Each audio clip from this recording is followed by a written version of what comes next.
D'ailleurs, la stat est folle, quoi. 3 majors, un grand slam, 16 playoffs, 15 demi-finales. c'est définitivement la plus grande équipe de l'histoire de Counter-Strike. On a essayé de trouver notre prodige et l'enfant du club Zen avec 2 champions du monde. Ça n'a pas suivi.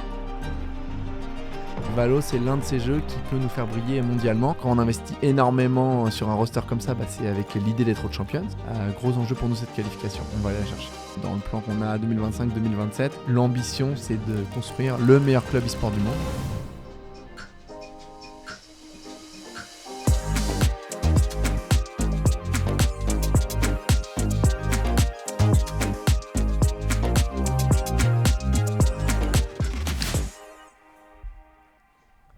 Je regarde quelle caméra d'ailleurs. Tu peux me regarder les caméras. Sois toi-même. Mais j'essaie d'être naturel. De toute manière, le format sera naturel. Bienvenue. Bienvenue sur la chaîne Vitality. Aujourd'hui, on va essayer un nouveau format avec mon fidèle acolyte depuis toujours, Nicolas Morer. 12 ans de relation, 12 ans Bientôt d'entrepreneuriat. Bientôt 13, effectivement. C'est un nouveau format qui s'appelle Vitality Inside. Side.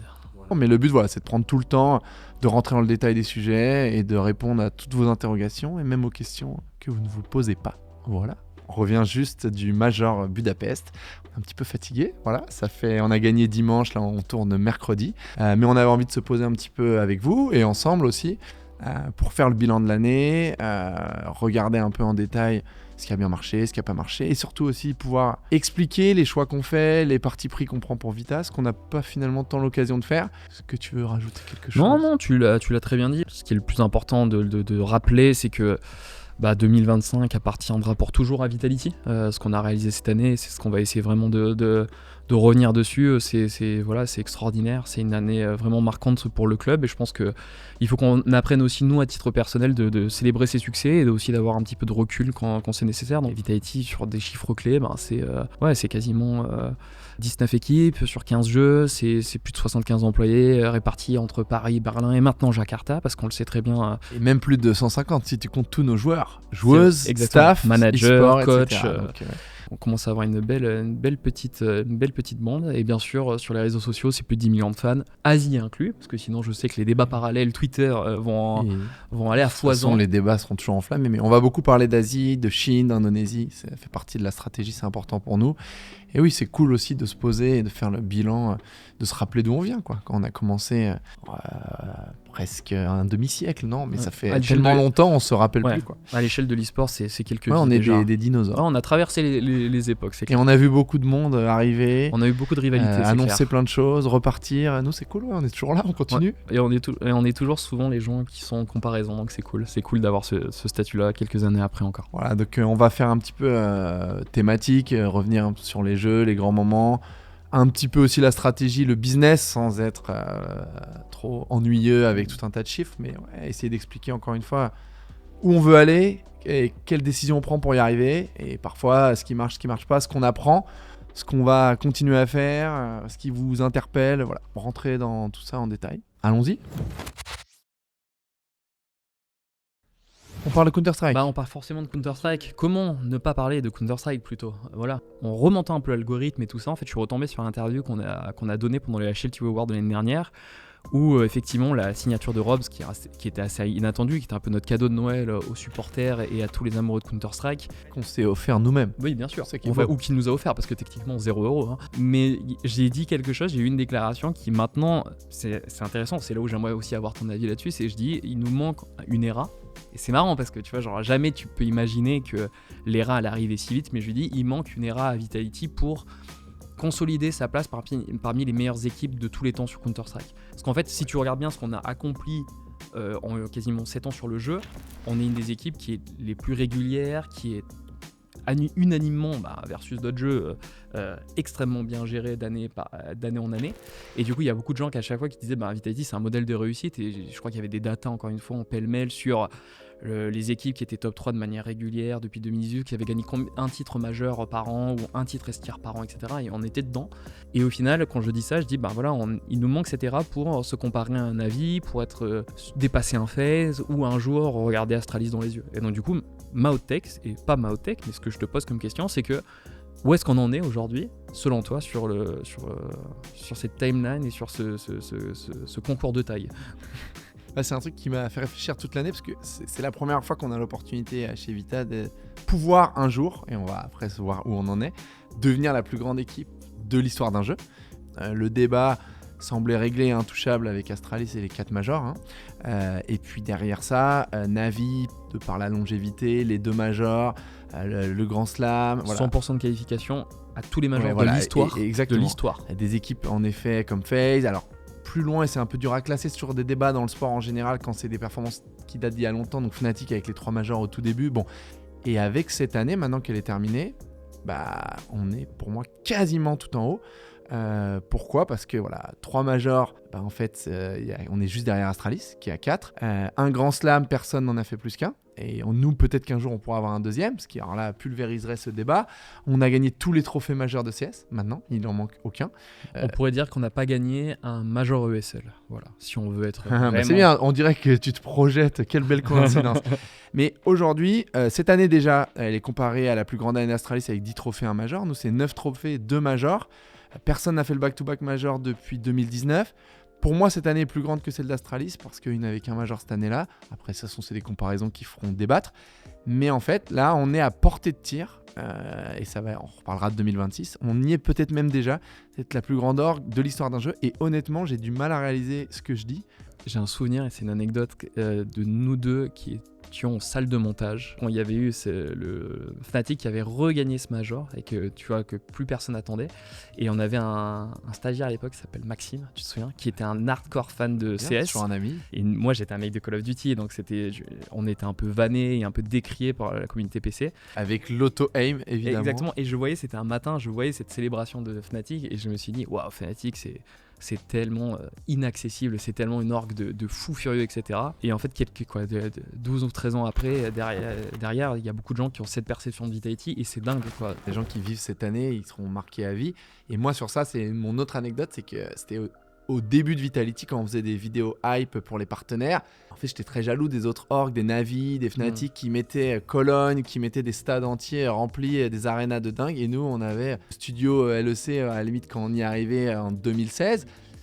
On avait évidemment les beaux événements Call of Duty en France, etc. Mais cette dimension-là, on ne pensait pas pouvoir y appartenir. Et ça veut dire qu'en si peu de temps, on est devenus peut-être les plus grands, c'est fou. Et tu n'auras pas la réponse parfaite parce qu'il y a une part de magie, de mystère, de ce qu'on veut, de pourquoi ça clique à ce point-là, mais qu'est-ce qui fait qu'on a tout raflé cette année ? Non, quand tu essayes de décrypter un petit peu les raisons d'un succès, c'est toujours difficile. Je pense qu'il y a une part évidemment de chance. La personnalité de Robs, l'arrivée de Robs et le mindset qu'on avait, c'est-à-dire ou même les petits traumatismes ou les petites blessures qu'on avait en 2024, c'est comment on est arrivé à avoir un petit peu ce reset complet, et je pense qu'en fait finalement c'est vraiment lui qui a changé toute la dynamique. Et donc du coup c'est assez dingue de voir à quel point il a cette éthique de travail, et je pense que l'air de rien ça a mis aussi des standards où tout le monde avait envie, ne serait-ce qu'à l'entraînement, d'élever son niveau, d'élever son statut pour être meilleur. Et je pense que forcément quand tu as des coéquipiers qui t'inspirent et qui te motivent, et que aussi tu as envie de leur rendre cette confiance parce qu'il a fait le choix de venir dans ce groupe-là, il avait toutes les orgues du monde à ses pieds, Robs, il pouvait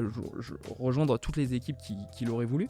Et derrière, quand tu as un mélange de talents individuels et de personnes qui savent exactement quoi faire et qui ont une intelligence de jeu remarquable, on se rend compte qu'on a on a eu du teamplay, des facilités, et du coup tous les entraînements ou tous les officiels, tu prends du plaisir parce que quand tu joues un beau CS, à la fin c'est aussi important que de soulever un trophée, et je pense que c'est ce qu'ils ont eu beaucoup de fois cette année. La sensation que le jeu qu'ils proposaient c'était du très beau, où c'était très agréable, et individuellement aussi t'as que des mecs qui mettent des headshots, donc non, c'est un petit peu ça, j'ai envie de dire, la chance qu'on a eu, mais c'est aussi un travail de construction sur plein d'années, de scouting, de profiling, etc. Et on est hyper content. T'as tout dit, mais ouais, on voit que c'est 5 gars qui se font parfaitement confiance, qui sont au bon rôle, et que ouais, il y a un team spirit qu'on n'a jamais atteint, je pense, ou rarement dans les équipes Vita, quoi. Chacun sait qu'il peut compter sur l'autre. Ils sont tous au service de l'équipe. Et à ce niveau de talent individuel, c'est rare de voir ça, quoi. Et puis ils ont une confiance collective assez dingue, parce que même sur la deuxième partie de saison où ça s'est mal passé. Attention, hein. Mal passé sur les standards de la première. Exactement, mais le mal passé, c'est mieux que 99% exactement, des équipes. c'est que des demi-finales. D'ailleurs, la stat est folle, quoi. 16 tournois, 16 playoffs. 15 demi-finales. Minimum. Sauf le premier tournoi. Exactement, et 9 titres.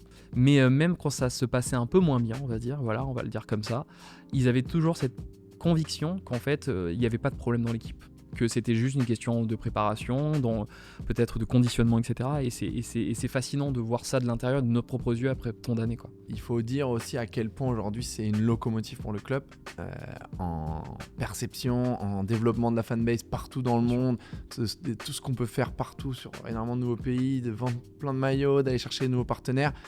Quand on gagne à ce niveau et qu'on écrase un jeu à ce point-là, c'est incroyable et ça tire aussi tout le monde vers le haut.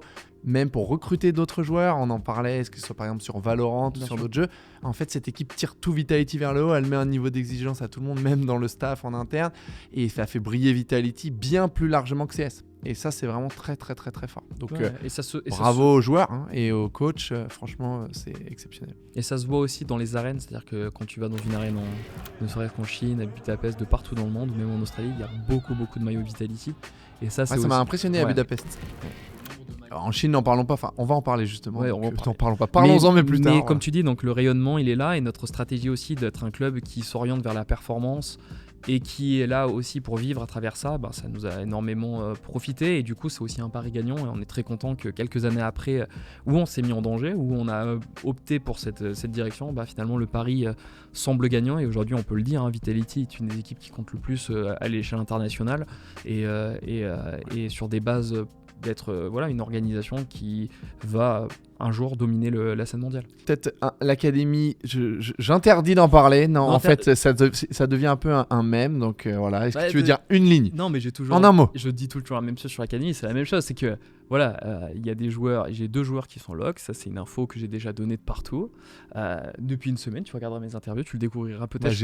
J'ai d'ailleurs découvert ce sujet un matin. N'en parlons plus. J'ai signé les joueurs dans son dos, mais c'est pas grave. C'est ça aussi les choix d'être président. On fait ce qu'on veut. Tout à fait. Exactement. Donc et donc du coup j'aimerais bien effectivement qu'il commence à jouer en janvier, ça c'est mon objectif. Maintenant, quand est-ce qu'elle sera finalisée et qu'elle s'appellera Vitality, que ça sera le line-up final, ça prendra du temps, mais ce qui est certain c'est que voilà, j'ai 2 profils que j'aime beaucoup et j'aimerais les entourer rapidement. Peut-être un mot sur l'association avec Wankill, ou peut-être moi je peux commencer en disant... Bien sûr. C'est un peu nouveau pour nous de faire ça, évidemment ça suit. Ou c'est un peu un retour aux sources. Ou un retour aux sources, en tout cas nouveau dans l'ère moderne de Vitality, on va le tourner comme ça. En fait, là où c'était très intéressant, déjà c'est une tendance assez claire de l'industrie, le développement du co-streaming de manière générale, ça tout le monde le voit. Depuis quelques années, c'est une vraie réussite. Fort. Ouais. Et pour nous, c'est pas le modèle le plus naturel, mais là où c'était hyper intéressant particulièrement, je trouve, c'est que moi j'ai toujours eu la tech assez basique, c'est que CS... Beaucoup de gens ne regardent pas, malheureusement, notamment en France, c'est pas le jeu le plus développé, mais dès que tu regardes CS, tu ne peux qu'accrocher. Si t'aimes l'e-sport, CS c'est potentiellement la quintessence de l'e-sport, c'est le plus télégénique, le plus fou, c'est bourré de clutch, c'est facile à comprendre, donc c'est incroyable. Donc en fait, l'enjeu c'est pas tant que les gens qui regardent déjà CS continuent, parce que ça c'est gagné, c'est que de nouvelles personnes s'y intéressent, et je pense que dans ce contexte-là, l'association avec Wankill c'est très très très puissant, ça a eu un énorme effet pour nous. C'est parti d'un DM en mode vous voulez le faire? Oui, carrément, et puis au final c'est parti d'une simple idée, une envie commune, et effectivement ça a eu un très bel impact à l'échelle française. Je pense que même c'est aussi responsable de l'avenue d'autres clubs, je pense, parce que ça a montré que voilà, le public et l'audience étaient capables d'être présents, donc on est hyper content d'avoir dépassé pas la niche, c'est beaucoup plus que ça, mais la commu CS, ouais. En fait, ça l'a fait grandir, et je pense que c'est l'un de nos enjeux, en tout cas sur la scène française, quoi. CS mérite encore plus de fans. Donc voilà, c'était une belle pirouette qu'on a adoré faire et qui a beaucoup servi. Et je pense qu'on a eu une magnifique conclusion avec Austin. Ça a commencé à Kato avec eux, ça a fini avec Austin. On va faire mieux. Et franchement, c'était aussi une belle façon de fermer cette parenthèse. Parlons brièvement de 2026. Je dis brièvement parce que on peut commencer en disant que voilà, c'est pas le spoiler de l'année, l'annonce du siècle, mais quand même, on gardera le même 5. Ça marche parfaitement. Après, leur enjeu à eux sera je m'en inquiète pas, mais sera toujours de garder la même envie, la même fin. Mais encore une fois, vu les gars, j'ai aucun doute. Ça met juste la pression. Après une année pareille, c'est tellement dur de continuer. T'as toujours cette tentation de dire est-ce qu'on est trop romantique, est-ce que ça y est, on a overperform et que ça peut être que être moins bien. Ce qui est certain, c'est qu'on fera jamais mieux que 2025. Ça, c'est une certitude. Ouais, normalement, c'est gravé dans le marbre. Exactement. Je pense même Astralis Prime en deuxième année a pas réussi à faire pareil, quoi. Donc c'est toujours très difficile. Mais par contre, ce qu'on a vu, c'est que la deuxième partie de saison où ça aurait pu un peu s'effriter, ça ne l'a pas été le cas, et donc du coup c'est ça aussi qui nous donne beaucoup de confiance pour 2026, parce que je pense qu'ils ont déjà digéré de se battre contre leur forme précédente. C'est-à-dire le moment où ils étaient à leur prime avec ces 7 tournois d'affilée, ils l'ont déjà évacué, ils l'ont déjà exorcisé, je dirais même, et que du coup maintenant ils se focalisent sur comment être le nouveau Vitality qui va chercher le nouvel objectif. Et après une année comme ça, c'est quoi le nouvel objectif ? Pour moi, mais attention, hein, ça n'engage que ma personne, voilà, c'est d'être définitivement la plus grande équipe de l'histoire de Counter-Strike, ça sonne bien, et ça passera par un 4e major. Et voilà, je rêve même pas de plus, mais déjà aller chercher ce 4e pour égaler Astralis, pourquoi pas un jour un 2e Grand Slam ? Personne ne l'a jamais fait. C'est pas des objectifs à proprement parler, c'est impossible de mettre tout ça comme objectif. Par contre, ça c'est un peu le rêve. Après, l'objectif, ça va être d'être présent dans les grands moments, et c'est parfait, superbe transition. Il y a non pas grand moment, mais très très très grand moment, c'est Cologne, qui est évidemment dans les tournois de l'année, mais qui n'a pas été un major depuis longtemps, normalement, qui est pendant l'été. Là, ça sera le premier major de l'année. Mais ça, on peut le dire, c'est-à-dire que historiquement, il y a 2 mini-majors, qui ne sont pas considérés comme des majors, mais qui sont des tournois extrêmement prestigieux. Ce sont les 2 plus prestigieux après les majors chaque année. Qui était historiquement Katowice, qui est devenu Krakow maintenant. Qui devient Krakow. Et Cologne.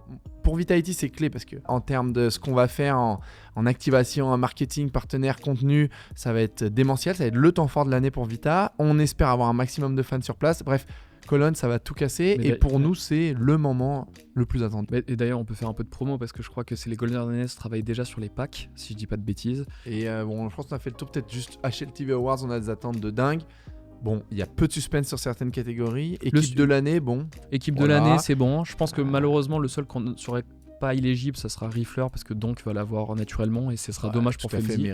Et ça sera dommage pour Flamzy. Et je pense que Toumera, cette catégorie, c'est difficile pour lui de.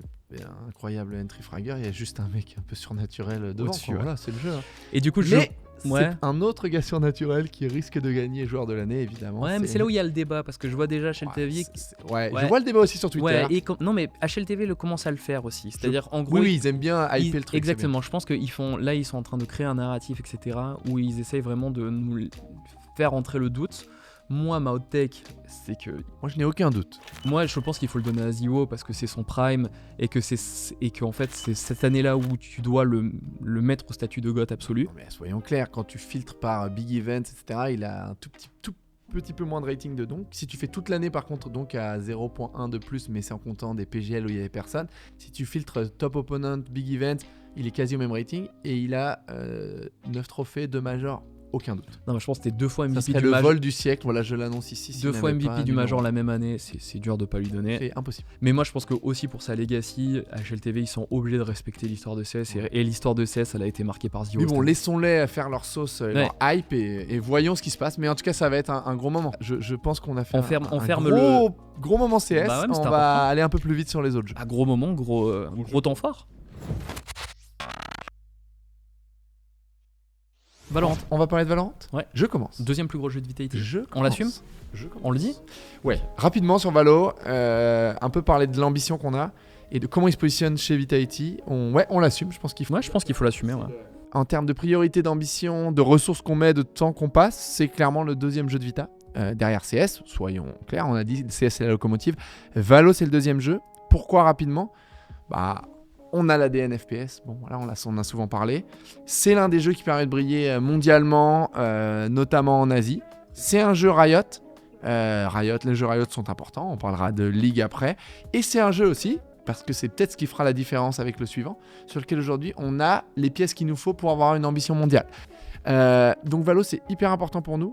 On a 1000 paquets pour l'année prochaine, mais on avait aussi 1000 paquets cette année, notamment pour les Hot Champs. Ça n'a pas marché. On va revenir rapidement là-dedans. C'est 2024 fait une année extraordinaire. On avait des franchise players incroyables et on s'est dit, on a développé cet appétit pour se dire, les Champions, c'est fou.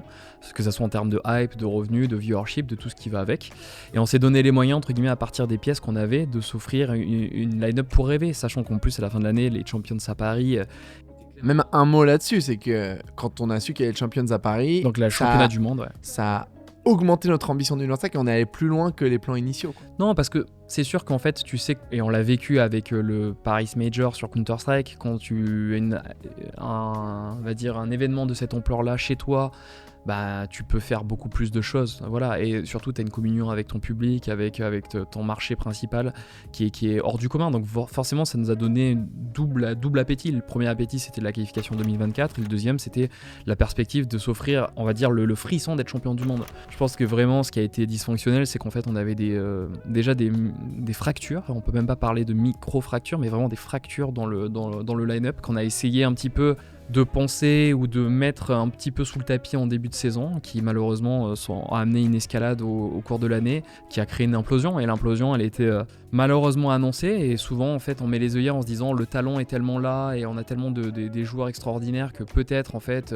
sur un an ils vont d'un coup se mettre tous au service du projet et au service du résultat. Malheureusement ça marche pas comme ça. Donc ça a marché sur le kick-off parce qu'on a gagné quand même un titre, et je pense qu'on parle souvent d'échecs alors que gagner un titre c'est pas donné à tout le monde. On a gagné ce kick-off de manière assez convaincante, le même week-end en plus que Katowice. Ouais, donc quand on a fini Kato, on était mené 2-0 si je dis pas de bêtises par Liquid, et on a fait le river sweep. On a fait le river sweep.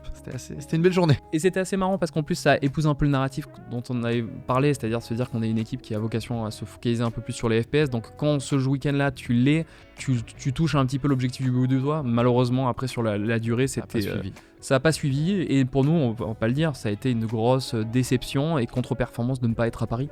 Ouais, et pour parler de ça rapidement, en fait ce que aussi les gens ne voient pas, c'est comment on prépare un événement comme ça. Alors il y a un aspect financier, bon ça c'est un petit peu trivial, mais c'est quand même existant et important dans l'équation Vitality. Quand on investit énormément sur un roster comme ça, c'est avec l'idée d'être World Champions, ce qui génère pas mal de revenus supplémentaires. Bon boum, disparu, coup dur. Mais au-delà de l'argent, il y a aussi un côté, évidemment, on voulait réunir nos fans, passer du temps avec eux, qu'ils viennent à V-Hive, qu'on aille ensemble à l'Arena. On avait énormément de projets, d'activation. On a parlé à nos partenaires pendant des mois de ce qu'on allait faire autour des Champions.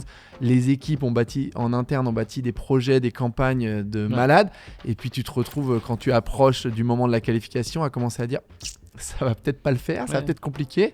On active le plan B. Ça, c'est en termes de morale pour les employés, pour tout le monde. Ouais, c'était un énorme coup dur. Tu nous parles un petit peu du roster XXL de l'année prochaine, enfin de cette année quand la vidéo sortira. En 2025, on a fait une super team, ça a fail. On a assemblé les profils des joueurs avant les fondations, et dans tous les autres jeux historiquement qui ont fonctionné chez Vitality, on a toujours travaillé main dans la main avec un coach fort qui avait une vision. Et du coup, ça a été un petit peu mon obsession de trouver en fait le coaching staff qui allait structurer ce plan et cette reconstruction. Donc j'ai eu la chance d'avoir des échanges, on va dire un petit peu dans le 6 mois en avance, on va dire, avec Pal, qui sort d'une saison extraordinaire avec BBL. Et lui, ça a été vraiment on va dire l'architecte de cette restructuration et de ce projet qui est extrêmement ambitieux, qui franchement a des noms et des pédigrés qui sont vertigineux, mais où tu as la sensation que le coaching staff est cette fois-ci en contrôle, en maîtrise, et a réussi aussi à séduire tout ce beau monde qui avait un peu d'hésitation, parce que quand tu vois Vitality qui fail sur ce projet-là, tu dis est-ce que j'ai envie d'aller monter là-bas potentiellement comme d'autres l'ont fait, et voilà, ça a été assemblé pour rayonner autour de 2 joueurs qui étaient déjà là, qui sont Sayonara, notre petite pépite et notre prodige, et la deuxième personne qui est Derke, qui était notre plus gros investissement l'année dernière, qui est devenu notre franchise player par son talent et par ce qu'il incarne sur la scène mondiale. Et derrière, on a allé chercher ce qui se faisait de mieux à leur rôle, c'est-à-dire Yampi, qui est le leader du projet, qui a travaillé la main dans la main avec Pal toute une année chez BBL, avec le joueur qui a un rôle un peu plus de support, de contrôle, qui est Provec. Et le dernier, c'est juste simplement le GOAT du jeu, Chronicle, qui vient d'un transfert gratuit, encore une fois, comme dirait Apex, c'est moins cher que le beurre, qui vient de chez Fnatic, qui sort d'une finale de championnat du monde malheureusement perdue, et qui va amener en fait toute sa roublardise, son expérience et son talent, et qui est vraiment un joueur de classe mondiale et qui est considéré pour beaucoup comme le GOAT du jeu. On a envie que ce soit notre Robs de l'année dernière, qui rejoint l'une des pièces manquantes. Voilà. Mais en tout cas, le potentiel est là, et ce que je vois, c'est que je vois un groupe qui prend du plaisir, qui travaille bien, qui travaille sur les fondamentaux, et je vois quelqu'un qui comprend un process. Et comme j'adore dire, et vannez-moi, et vous m'avez vanné pendant des années, mais au final, les résultats ont parlé pour moi sur Counter-Strike. Eyes on the price mentality, trust the process. Et je pense que vraiment, c'est exactement ce qu'on peut aspirer à avoir cette année. Et je pense vraiment que cette équipe peut aller très très loin et nous rendre très fiers. Bah, justement, et peut-être pour conclure, aller très très loin, ça voudrait dire aller aux Champs notamment. Bien sûr. Et on espère briller là-bas. Et c'est particulièrement intéressant. Alors peut-être un peu moins exceptionnel que cette année, évidemment, ou que l'année dernière, qui était à Paris. Mais c'est à Shanghai, c'est en Chine. Encore une fois, teasing sur le fait que c'est un méga sujet pour Vitality, l'Asie, la fanbase internationale en général. Et Valo, c'est l'un de ces jeux qui peut nous faire briller mondialement. Gros enjeu pour nous, cette qualification. On va aller la chercher. Bon, on va parler de Rocket League. Un jeu qui compte chez Vitality, et notamment pour la fanbase française particulièrement. Oui, et puis la legacy qu'on a sur le jeu aussi, de titres, encore une fois, de champion du monde, plusieurs titres de champion d'Europe, je les compte plus tellement qu'on en a gagné. C'est un flex un peu arrogant ce que je dis, mais c'est la vérité. Extraordinaire. 2024, il y a eu cette loyauté pour un roster qui a tout dominé, tout gagné. Et malheureusement, on était arrivé à la fin d'un cycle. On a essayé d'entourer notre prodige et l'enfant du club, Zen, qui est pour moi aujourd'hui le meilleur joueur du monde encore. Voilà, je sais que beaucoup ont considéré Drally à cette position l'année dernière. Moi, je sais ce qu'il vaut, mon gamin. Et forcément, je le valorise comme ça. Donc voilà, et on a essayé avec 2 champions du monde, et dont un qui a potentiellement le statut du god du jeu, avec Turbo Polsa. Et malheureusement, ça n'a pas marché. Ça a été quand même beaucoup de régularité, parce qu'on a fait quasiment demi-finale toute la saison. Mais il nous manquait un petit peu ce clutch, quoi, ce killer instinct. C'est hyper important, on en parle souvent. Hein. Parfois, on avait, je me souviens, ces discussions à l'époque en e-sport. Qu'est-ce qui fait une saison réussie? À un moment notamment où sur CS, on était tout le temps en demi. Ouais. Bah, et en fait, hein.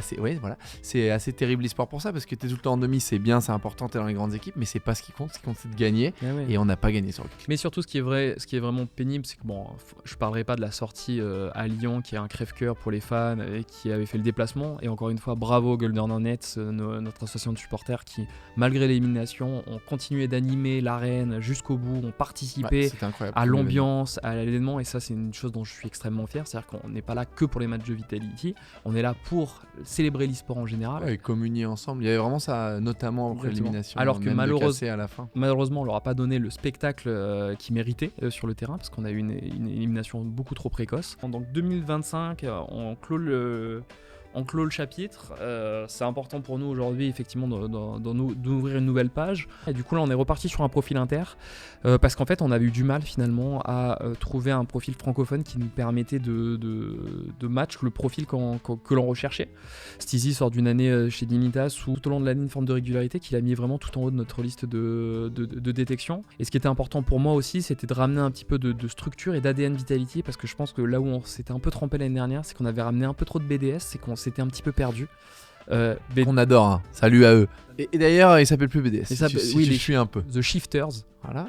Et donc du coup, je pense qu'on a ramené un petit peu des pièces essentielles de structuration, parce que je pense qu'on a manqué un petit peu de notre ADN, et l'ADN, on allait la rechercher avec quelqu'un qu'on connaît très bien, et quelqu'un avec qui on a déjà gagné, qui est Gauthier, qui est le manager, qui amène aussi cette maturité, cet encadrement, l'exigence de la performance qu'on connaît et qui nous est propre. Donc voilà, moi je suis quand même très content d'avoir un coaching staff, du moins qui est très fonctionnel, structuré. Et Versax, je vois un coach vraiment qui a le charisme, qui a l'intelligence et qui a une compréhension de la performance aussi qui me plaît beaucoup. Et maintenant, en travaillant avec lui, c'est un vrai plaisir, et j'espère au moins que cette équipe va nous permettre d'aller chercher au moins un titre cette année, pour montrer que Rocket League participe encore à l'aura de l'équipe et à ses objectifs. Et c'est un petit peu l'objectif, c'est de revenir et d'aller chercher cette 3e étoile, et CS a montré la voie. Et voilà, mais par contre après le jeu, chaque année il y a un peu cette question. Peut-être parler de ça. Le point négatif sur Rocket League, c'est qu'on ne sait pas trop où le jeu va. C'est connu notoirement que c'est Epic depuis le rachat de Psyonix qui est aux manettes. Epic n'est pas le meilleur ami de l'e-sport, en tout cas de la forme d'e-sport qu'on connaît, avec des équipes professionnelles, etc. Même si ça a pu bouger au fil des années, ils se sont un peu cherchés. Mais le destin du jeu et le destin de l'e-sport de Rocket League posent toujours beaucoup de questions. Quand on voit parmi les meilleurs orgs du monde quitter le jeu, ça interpelle. Si ça change pas, il y a des vraies questions à se poser. Nous, c'est un jeu qu'on aime, c'est l'un des jeux où on est les plus forts historiquement, on a envie que ça continue, c'est un jeu communautaire hyper fort. Rien n'est fait pour que les équipes restent, que l'économie du jeu se développe, donc ça pose énormément de questions. L'un des éléments qui peut renverser la tendance, c'est de voir que la France, c'est vraiment un pays gigantesque pour ce jeu, le plus important. Il y avait les Worlds cette année, qui était vraiment un super event, et on va avoir un event de zinzin à la Défense Arena, puisque ça va être peut-être le plus grand événement e-sport européen de tous les temps, à vérifier ce point-là, mais ça va être incroyable, c'est à la maison. On va amener tous nos partenaires, on va avoir énormément de fans, on va faire énormément de choses, de campagnes, d'activation, de contenu autour de ce moment-là. On a envie de tous vous voir. Nous, on y sera. Ça va être dingue. Ça peut-être parmi les choses qui peuvent aussi relancer l'intérêt autour du jeu. J'ai beaucoup d'attentes sur cet événement, donc à voir, mais très impatient. Voilà pour RL, donc à suivre. Non, à suivre, encore une fois. Année par année, comme on dit, mais en tout cas, quel jeu magnifique. On parle de League et on commence avec une data que tu vas nous donner. Une stat, la stat. Moi, je tiens juste à dire qu'on est la seule équipe française de l'histoire de League of Legends à s'être qualifiée au Worlds. On est la seule équipe française qui est allée au Worlds. Putain, c'est le rage À bait. l'exception d'AAA, mais c'était pas des Worlds, c'était un placard à une DreamHack, ça ne compte pas. Et il y avait que Les des vrais équipes Worlds européennes. d'adultes, voilà, on est les seuls français. C'est bon. C'est vrai. On est bon là-dessus. On est vrai. Dédicace à tous nos amis. Exactement 10 ans sur le jeu, peut-être on n'a rien gagné, mais au moins on est allé au Worlds. Si, on a Voilà. gagné une coupe. Si, on a gagné l'Open Tour, Oui. les Underdogs Voilà, c'est lointain. et 2 Coupes de France. Bon, une fois qu'on a dit ça, c'est quand même un jeu où on pleure globalement du sang. Peut-être avant de revenir et de parler l'année prochaine, je pense qu'il fait la différence avec Valo, on en parlait, c'est que c'est un jeu qui est hyper important. Toutes les top équipes e-sport doivent être sur League. Il y a la question de la région, parce que l'Europe est une Bien région sûr. qui n'arrive pas à compter et à jouer les premiers rôles face à la Corée et la Chine. Donc voilà, ça pose une interrogation sur est-ce que la LEC est le bon endroit où être. Et mais ouais, ça c'est une question pour toi. Est-ce que tu crois que plus tard, la LEC, tu vois ce que je veux dire, ou même tu vois que LPL versus LCK, ça sera un peu comme le basket, c'est-à-dire que personne ne regarde l'Euroleague et tout le monde regarde la NBA. Bah, je sais pas, mais en fait, si la LEC et les NM n'arrivent pas à renverser la tendance, ouais, au bout d'un moment, ça va lasser les gens. C'est-à-dire qu'on a tous l'espoir tous les ans, même si, bon, évidemment, on n'y est pas, on aime bien rager gentiment, mais à la fin, on aimerait bien que les équipes européennes, les équipes LEC performent au World. En tout cas, pour faire simple, League of Legends, il faut en être, et idéalement, il faut performer. Nous, ce qu'on peut peut-être dire en fait en big picture, c'est qu'on voit aujourd'hui qu'on n'a pas ce qu'il faut, on n'a pas assez de pièces pour aller compete avec le top 3, pour avoir des raccourcis pour jouer les premiers rôles l'année prochaine.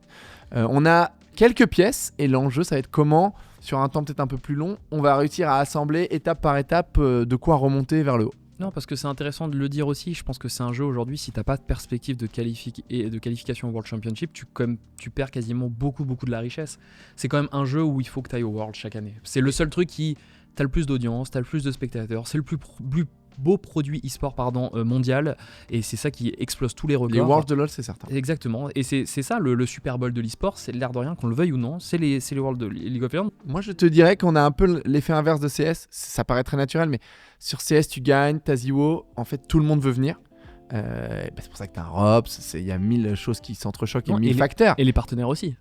Les partenaires veulent venir, t'as le téléphone qui sonne, etc. Ouais, c'est fou. Et quand tu galères sur un jeu, bah en fait, c'est les joueurs, les prospects, ils vont finalement aller sur les équipes qui sont un peu plus des paris safe pour aller aux Worlds. Donc à chaque fois qu'on est en compétition, les gars vont hésiter. On a des beaux projets, on reconstruit, on raconte bien l'histoire, on a le coaching staff, etc. Mais à la fin, si le mec hésite, bah en fait, il y a des équipes qui vont aux Worlds tous les ans. Bah, ils vont aller dans ces équipes-là. Donc nous, on part avec un gros désavantage dans le recrutement. C'est un gros désavantage. Et on manque de pièces, donc ça va prendre un peu de temps. Mais on a déjà essayé les super teams, on a essayé déjà de mettre des premiums, et on se rend compte que en fait, c'est pas viable pour nous à long terme. Et donc du coup, à ce moment-là, pour nous, il faut qu'on rationalise un petit peu les dépenses et ce qu'on fait sur ce jeu pour se redonner entre guillemets un appétit progressif. C'est-à-dire que si demain, aujourd'hui, avec les paris, avec le bon scouting qu'on fait depuis des années grâce au système académique, on espère que voilà, les profils qu'on a détectés et qu'on a amenés en LEC vont nous amener ce statut-là et peut-être nous amener à les sécuriser plus longtemps. Et par contre, ce qui est certain, c'est que quand Vitality aura une équipe qui performe, une équipe qui peut, entre guillemets, aller chatouiller le top 3, parce qu'encore une fois, comme tu le dis, G2 et MKOI, ils sont dans la continuité de leurs années, ils sont taillés pour gagner. KC, ils font le mercato XXL. Ils font un mercato de dingue. En tout cas, eux, ils all-in, ce que nous, on veut pas faire aujourd'hui. Et ce qu'on a déjà fait plein de fois. Peut-être même beaucoup trop. Fait. Et aujourd'hui, la priorité, on l'a dit, c'est CS, puis c'est Valo. League vient après. Par contre, sur League, il faut qu'on soit malin, qu'on fasse les bons choix et qu'on reconstruise. Et ça va être un projet qui prend un peu plus de temps. C'est moins une analyse du jeu, parce que le jeu est surpuissant, qu'une analyse de qu'est-ce qu'on peut faire aujourd'hui, quelles pièces on a, combien de temps ça nous prend de réarriver au sommet. Et en fait, aujourd'hui, on se dit, on peut pas le faire d'un coup en un an. La Super Team, c'est un projet qui est pas viable pour nous, qui marche plus. Donc on va prendre un peu plus de temps et on va le reconstruire. Et on Ouais, va y arriver. c'est pour League of Legends en général. Et après, sur le roster, on a l'arrivée du Manoin, qui est quand même un client qui a gagné 2 fois les LEC, qui a battu Caps Prime plusieurs reprises et qui a pas été et qui l'a regardé droit dans les yeux. C'est aujourd'hui une superbe option et forcément on a un petit upgrade sur la mid lane, non pas pour pousser Shayek sous le bus, parce que Shayek est un joueur qui a montré un niveau de jeu exceptionnel Et sur une bien année de au-dessus rookie. de ce que beaucoup d'observateurs Exactement. attendaient. Hein. Sur les tier lists, etc. Mais on avait besoin quand même d'avoir un petit peu plus de quelqu'un qui peut prendre le jeu à son compte et sur une position où c'est clé, hein. C'est comme le foot, hein. Si t'as pas de numéro 9 pour mettre de but, le jeu est plus difficile, et je pense que c'est le choix qu'on a fait. La deuxième chose aussi, c'est qu'on a promu Pad dans les fonctions de head coach. C'était quelque chose qu'on avait déjà un petit peu discuté avec Mac il y a des années en arrière, quand il avait signé son premier contrat. Il disait que dans le courant des 3 ans, il voudrait que Pad prenne sa succession et son rôle, et Mac va être dans un rôle un peu plus de mentorship et aider sur son année de rookie Pad à devenir un des top head coach de la région. L'histoire se lit et s'écrit par elle-même. Voilà, le seul qui a un sursis, c'est Naknako, parce que c'est notre franchise player et c'est un talent générationnel. Mais le reste, effectivement, ils vont devoir nous le prouver, et en tout cas, on sera là, et les dés sont pas pipés. On est là pour les amener à la performance et être persuadé que ce soit dans une belle bulle, pour que demain, potentiellement, ils puissent nous faire mentir et amener un petit peu le bonheur qu'on recherche depuis trop d'années sur ce jeu. Oui, on en a besoin. Un petit peu. Fabien. Ah non, mais je suis sur mon téléphone, excusez-moi. Non, monsieur. Non, je suis en train de cook pour le WC, tu veux nous en parler? Oh, mais la intro forcée de l'espace, j'aime bien. Mais la vérité, c'est vraiment ce qui se passe, parce que là, pour l'anecdote, le WC vient d'annoncer Fortnite sur Twitter, et donc on ne le savait pas, et donc des fois on apprend des trucs, et d'un coup il faut se dire, ah bah tiens, il faut que je cook sur ce jeu ou pas. Et donc, du coup, c'est un petit peu les joies de ça. Est-ce que tu veux nous parler un peu de l'expansion en général? Peut-être parler vite fait international, parce que c'est un peu toujours un peu à double tranchant comment les gens regardent, et je pense qu'il y a vraiment un aspect clé que je pense que beaucoup de nos fans français voient pas, ou même beaucoup des fans français en général, ne voient pas l'ampleur de Vita hors de nos frontières. Nous, il y a plusieurs choses. Maintenant, on fait des grands plans stratégiques, n'est-ce pas? Et aujourd'hui, dans le plan qu'on a 2025-2027, l'ambition, c'est de construire le meilleur club e-sport du monde. Donc, c'est une belle ambition. Ça match bien notre ADN. C'est une belle ambition L'ambition qu'on a depuis le début. qui est assez commune, l'air de rien. Oui, c'est pas révolutionnaire. Non, t'as mais tout je à veux fait dire, raison. c'est pas un claim où tout le monde le dit. Mais par contre, ce qu'on peut dire, c'est qu'il y en a peu quand même qui sont en mesure de le réaliser. Où il y en a qui le disent, mais personne n'y croit. Nous, voilà, on est dans le game, quoi. On est parmi les grands clubs. Évidemment, à l'eSport World Cup, ça se voit chaque année, on va en reparler. Mais en fait, ce process d'internationalisation, il a commencé il y a très longtemps. Alors, les gens sur Twitter le savent bien, on a commencé à com en anglais en 2015 ou 2016. On a beaucoup de salariés allemands, anglais, suédois, etc., etc. Danois, bien sûr. Et puis il y a eu les vrais roster shifts à l'international, notamment évidemment sur CS. Il y a eu l'ouverture de bureaux en Inde. Et en fait, tout ça, c'est année après année un long travail. Et en fait, c'est très très très long de s'internationaliser quand t'es français. Il y a vraiment un changement de culture à avoir. Et on peut dire que ça fait quelques années qu'on sent vraiment qu'on est passé dans cette dimension-là. Et on l'a vu aussi, moi je suis allé à Chengdu, je suis allé à Hong Kong pour la tournée asiatique Counter-Strike.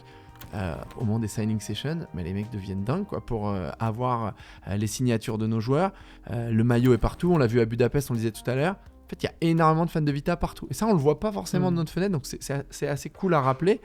Je dirais que ce qui fait l'événement qui sacralise, qui consacre un peu ce passage à l'international, c'est l'eSport World Cup. C'est ce que j'allais dire, c'est que pour nous, le WC, ça a été aussi une opportunité pour se dire, on va le prendre sur 2 angles. Évidemment, c'est un tournoi qui compte, c'est un tournoi qui est là pour durer. Je pense que l'investissement que l'Arabie Saoudite met derrière cet événement, il n'est pas là pour faire un one-shot. On le ressent, la différence par exemple. Tu le ressens d'année après année. Exactement, l'année dernière, c'est vraiment pour moi une année zéro. C'est-à-dire que vraiment, tu ressentais que c'était bien organisé, mais c'était en train de construire dans tous les sens et que c'était pas forcément quelque chose d'incroyable. Et le WC, pour nous, c'était juste aussi il y avait 2 moteurs derrière. À la fois, c'était de remplir nos mandats. Nos mandats, est-ce qu'on se met sur nos raisons d'être? C'est-à-dire continuer notre internationalisation et continuer et d'aller sur des jeux qui nous ont toujours fait kiffer, mais que forcément, on ne pouvait pas mettre, on va dire, dans la liste de nos désirs ou de notre shopping list, parce qu'en fait, il fallait rationaliser aussi les coûts et mettre les ressources là où on pouvait. Donc le WC, dans cette mouvance, a créé cette opportunité pour nous assez incroyable d'ouvrir des nouveaux territoires et d'aller sur des nouvelles scènes compétitives qu'on avait envie d'explorer. En fait, ça a été, on l'a souvent dit, un énorme accélérateur de particules, le WC, parce que ça nous a permis de faire des choses qu'on voulait faire, mais qu'on ne pouvait pas faire. Donc ça l'a accéléré. Le truc notable, c'est aussi que quand tu te balades en Arabie Saoudite ou à plein d'autres endroits à l'Inter, en fait, le fait que qu'on soit un club qui est top 4, puis top 3 EWC, ça nous positionne comme l'un des meilleurs clubs du monde. C'est pas la seule compétition, il y a énormément d'autres facteurs qui rentrent en ligne de mire, mais en fait, tu es avec tous les meilleurs clubs du monde et en fait, on fait partie de ce groupe-là et ça se manifeste avec nos résultats là-bas. Et ce qui est même assez incroyable, c'est cette 3e place. Oui, on aurait tous aimé être 2e, ça s'est pas joué à grand-chose. Mais avec beaucoup moins de moyens et d'investissement, on a été beaucoup plus efficace et efficient que nos concurrents. C'est une grosse réussite de cette année. À voir comment on va continuer à le faire parce que la concurrence est de plus en plus féroce sur eSports World Cup. Et voilà, en général, c'est un énorme accélérateur et ça nous positionne comme l'un des grands clubs mondiaux, d'être dans les leaders de cette compétition. Et pour le post-mortem 2025, parce que c'est aussi l'objectif qu'on s'était fixé en début de vidéo, c'était aussi de dire, voilà, avec aujourd'hui 11 équipes, on a fini 3e, on a le rapport qualité-prix, je sais pas si on peut dire ça, le plus performant versus les investissements d'équipes comme tu as cité Falcons ou même Liquid. Donc c'est une magnifique performance pour nous. Et si on regarde un petit peu sur les chiffres importants, parce que je sais que vous êtes férus de data, etc., c'est quasiment 44 millions d'impressions et 2 millions en termes d'engagement. Donc c'est juste, voilà, encore une fois, quand on parle de l'impact... Au-delà du chiffre, sur ce qui m'intéresse, c'est de voir que au début, on n'y croyait pas trop quand c'était GamerZ, quand c'était la première WC. Est-ce que ça va vraiment intéresser les gens? Parce que cette compétition, elle sort de nulle part. Mais en fait, cette année, les fans Vita, ils étaient à fond derrière, ils suivaient tous les jeux.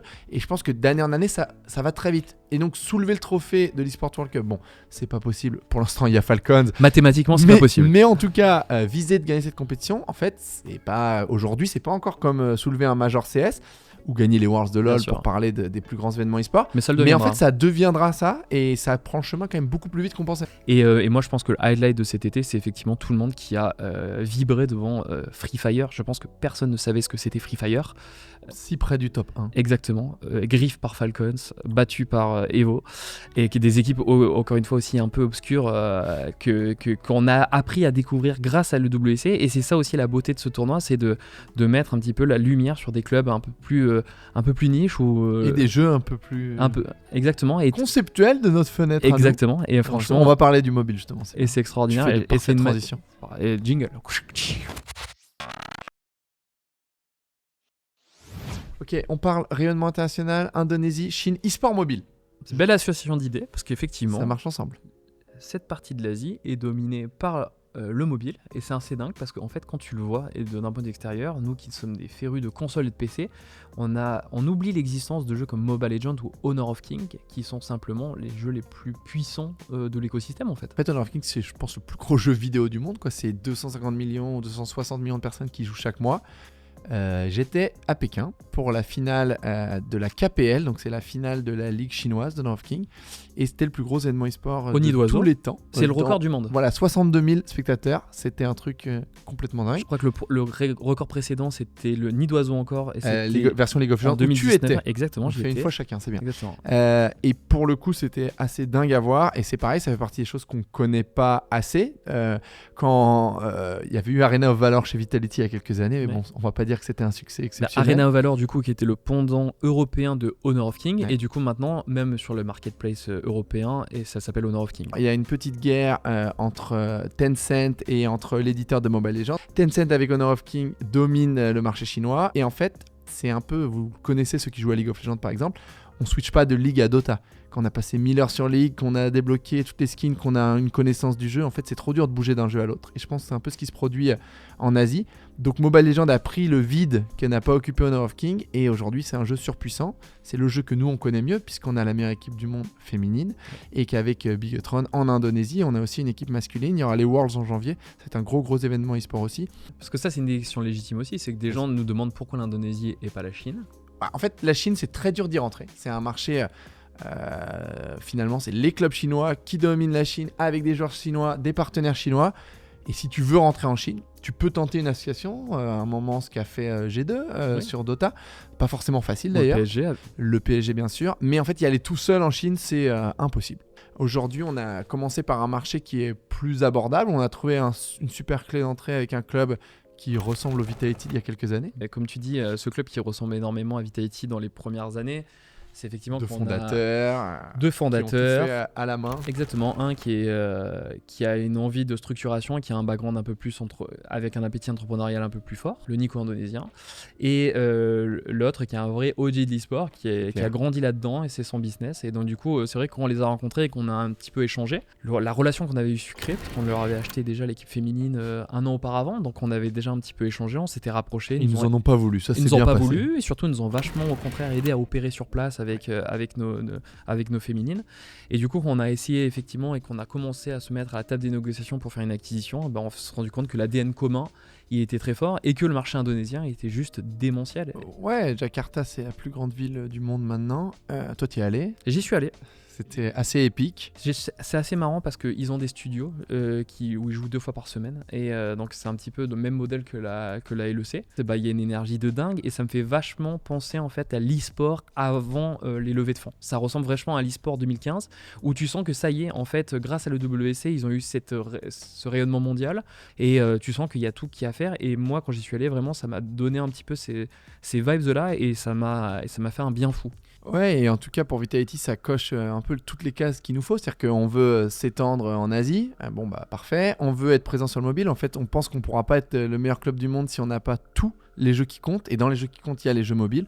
Donc en fait, voilà, c'est assez logique pour notre développement. Maintenant, il va falloir apprendre à bosser avec Bigetron, à manager à distance, à faire des plans communs. Donc ça va être un long process de les avoir complètement dans Vitality et cette intégration. Mais bon, déjà par contre, ça commence bien. Puisque voilà, à l'eSports World Cup, ils ont énormément contribué. On a eu Free Fire, on a eu Honor of King qui a fait le top 8. Ouais, exactement. Donc ils ont énormément participé à l'effort. Et puis aussi ce que tu disais sur l'intégration de Bigetron, nous aussi on veut être aussi très protecteur de la legacy qu'ils ont là-bas. C'est une équipe qui a été 2 fois championne du monde sur PUBG mobile. Et ils ont une vraie culture, une vraie ADN, et des fans hyper loyaux qui sont aussi structurés avec leur association supporters. Exactement. Et donc du coup pour nous c'est important aussi qu'on respecte l'ADN et surtout qu'on comprenne aussi la culture et l'ambition locale. Et je pense que vraiment ça c'est quelque chose sur lequel c'est un travail d'humilité sur lequel on travaille en étroite collaboration avec les fondateurs. Et je pense que notre propre expérience aussi, avoir fait partie d'une acquisition, et ben ça nous donne aussi des key learnings entre guillemets, et ça va nous aider aussi à créer quelque chose, une belle relation du coup pour le meilleur, pour les fans, ici et là-bas. Ouais. Et on peut peut-être parler de la Chine, on a touché pas mal de mots, parce qu'en fait on voit que c'est vraiment très important dans l'e-sport, mais ce qu'on peut voir qui est important en Chine, c'est qu'on a beaucoup de fans là-bas, ce qui n'est pas un truc qu'on découvre, mais qu'on voit de plus en plus, parce qu'on a fait énormément d'acquisitions sur les réseaux sociaux locaux. Je crois qu'on a eu plus de 600 000 fans cette année. Je crois j'ai les stats là, 200 000 sur Bilibili, 40 000 sur Weibo. Quand on a fait des activations là-bas, en fait, on s'est retrouvé avec Asus notamment à faire un meet and greet, donc rencontre avec les joueurs. C'était hallucinant. Je pense qu'on n'a jamais eu autant de personnes où que ce soit dans le monde. Donc en fait, il y a une passion, il y a énormément de passionnés de Vita, de CS, plus que ce qu'on pensait, notamment sur Counter-Strike. Ouais. Donc voilà, la Chine c'est important. Aujourd'hui, c'est pas une strat où on va avec des équipes chinoises, ça on l'a dit, c'est un autre type de projet, une autre typologie, il faudrait s'associer, pourquoi pas, on regarde toujours des nouvelles choses. Aujourd'hui, c'est plutôt comment la marque Vita européenne, mondiale, rayonne en Chine avec des nouveaux fans, avec des réseaux sociaux, des contenus locaux, des tournées. J'adorerais faire des méga tournées en Chine. Et voilà. Bon, après, notamment sur Counter-Strike, le temps et la dispo des joueurs est compté. Mais voilà, il y a énormément de choses à faire. Un petit peu plus local, mais qui a une résonance mondiale aussi, c'est l'association avec le PSG. C'est vrai que voilà, on vous avez vu que pendant longtemps on s'est associé à des clubs parce que c'était un peu le sésame pour être en e-Ligue 1. Et c'est vrai que en fait cette année quand on a fait, et merci à tous nos partenaires, exactement, historiques, parce que et on a très bien bossé avec vraiment, et surtout sur des durées assez longues. Cool. Exactement, sur des durées assez longues. Ça n'a généralement jamais été un one shot, ça a été quand même du pluriannuel.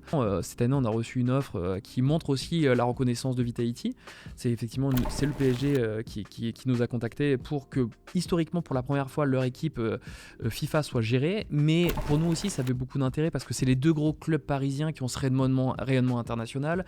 C'est une marque qui a fait énormément de bien sur la ville, sur la marque Paris en général, et aussi ça va nous permettre aussi quand on parle de ces marchés clés, la Chine, d'être de plus en plus aussi légitime de ce côté-là, parce que avoir des partenaires aussi puissants, aussi prestigieux, ça nous offre une sorte de gage de maturité et de sérieux qui est sans précédent. Donc ce partenariat aussi qui est très stratégique et aussi compétitif, et ben aujourd'hui on a une association et un partenariat vraiment gagnant-gagnant.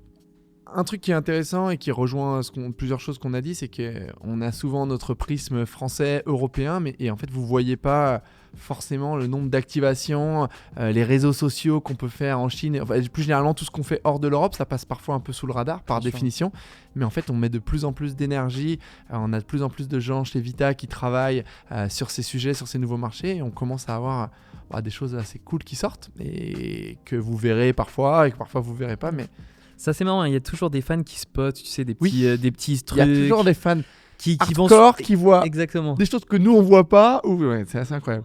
Donc voilà, ça amusez-vous, et quand vous voyez ça, ça me fait toujours pareil de le voir sur l'onglet communautaire Twitter ou ailleurs. Donc voilà, soyez aux aguets, mais on fait beaucoup de choses aussi en dehors des plateformes traditionnelles. Qu'est-ce qu'on veut faire en 2026 ? La même chose en mieux. Voilà. Pour construire le meilleur club du monde, il y a quelques éléments clés. La performance, n'est-ce pas ? On veut continuer à gagner, on en a parlé. Il va falloir que les autres jeux aident un peu, parce que ça va être difficile d'avoir la même année. Il faut qu'elle ait quelques wagons. Il va falloir que ça soit un peu plus collectif cette année. Voilà, le collectif. Après, c'est bien, on a vu que les CS ont inspiré tout le monde. Il faut continuer pour nous à faire grandir notre nombre de fans, et ça passe aussi beaucoup en allant sur des nouveaux territoires, nouveaux jeux, on en a beaucoup parlé. Tout ça en essayant d'avoir un business qui fonctionne. Et comment on fait aussi avancer l'e-sport au-delà de Vita ? Moi, je passe pas mal de temps sur l'union des clubs. C'est pas un truc qui sert Vita et qui sert notre business au quotidien. Mais en fait, construire un écosystème e-sport pérenne, qui marche, qui bosse avec les institutions, qui est de plus en plus mainstream, reconnu, légiféré, encadré. En fait, c'est ce qui fera la différence dans 10 ans. Donc, ça fait partie de notre mission et de notre mandat. Donc, on bosse avec tous nos concurrents en permanence, avec l'union des clubs, dont je suis président.